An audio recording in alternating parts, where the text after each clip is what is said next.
قاری اشکانبه هم به روسیه رفت و روسی سخن گفت. هنرمندان تئاتر موسیقی دراموی کونیمودوم از تاجیکستان نمایشنامه قاری اشکانبه را به روسیه بردند.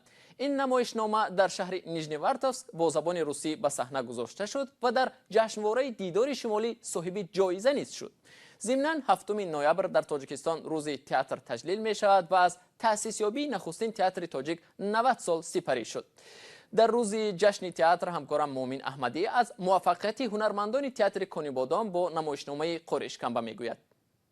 هنرمندان تئاتر موسیقی مضحکوی کونیبادام نمایشنامه قاری اشکانبه را بر روسیه بردند.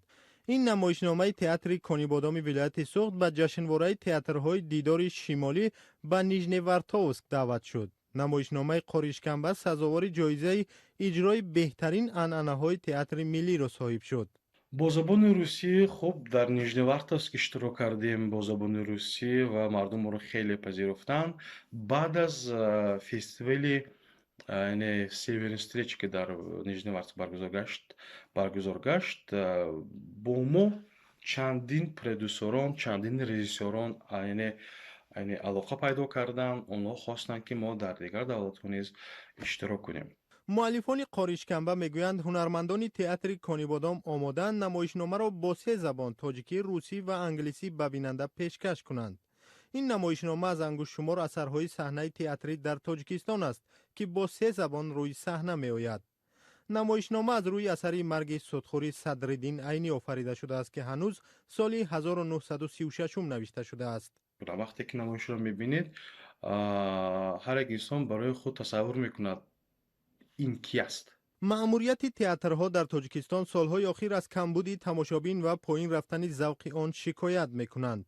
اما تئاتر کونیبادام در این میان استثناست. مسئولان این تئاتر میگویند تالارشان اکثر وقت پر از تماشابین است.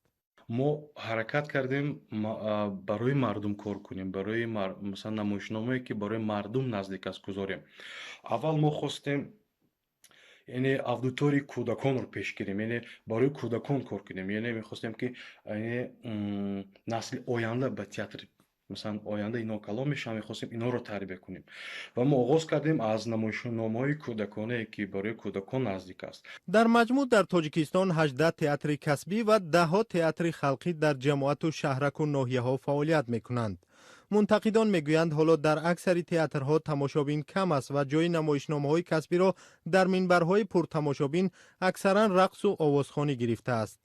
درباره فروش اجباری بلیط‌ها و آوردن خوانندگان مکتب‌های میانه به تئاترها بارها در رسانه‌ها خبر نشر شده است.